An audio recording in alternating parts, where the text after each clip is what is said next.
A former New Orleans police detective who once investigated child sex crimes in the 70s and 80s has himself been in and out of prison for decades for child molestation and child pornography. Yeah, now we have the rare opportunity to hear directly from that former cop, Stanley Burkhardt, testifying from jail on camera in a lawsuit. WWL Chief Investigative Reporter David Hammer and our partners at The Guardian have the exclusive video. Former NOPD child abuse detective Stanley Burkhardt has been in the news as a convicted child molester for decades.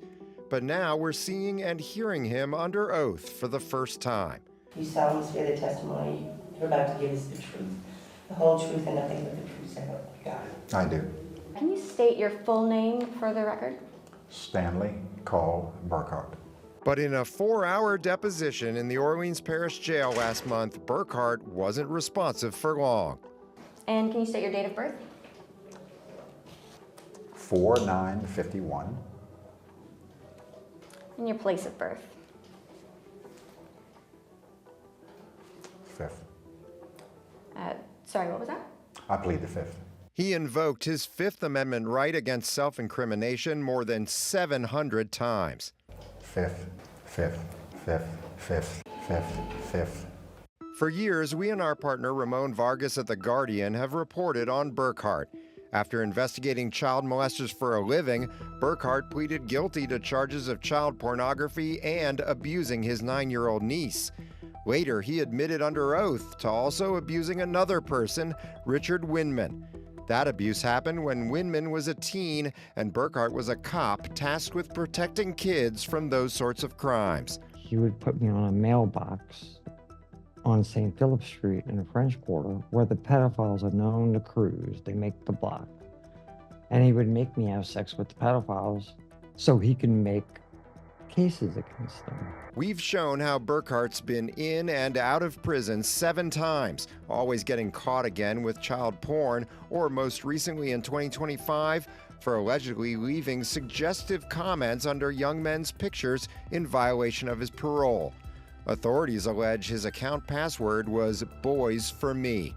The last time he was briefly out of prison back in 2024, we went to see Burkhardt at his house, where he slammed the door in our face. Stanley, want to give you one more chance to talk. Last month, Winman's attorney, Christy Schubert, finally got Burkhardt to testify for a civil lawsuit related to Winman's decades-old abuse claims. Do you feel embarrassed about how many times you've gotten caught? 5th. At one point, Schubert tried to show Burkhardt a photo of Winman as a child. No, thank you. Why are you afraid to look at the photo? 5th. Do you feel that you won't be able to hold your emotions in if you look at it? 5th.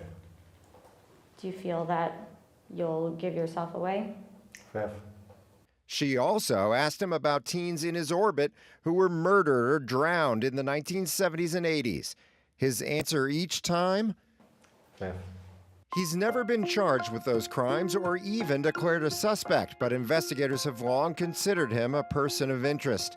In February, Schubert questioned Frank Wicks, a retired officer who worked with Burkhardt. Wicks testified that in the mid to late 80s, he was approached by an NOPD officer who said that Burkhardt was being investigated for the murder of some boys, including a boy named Edward Wells.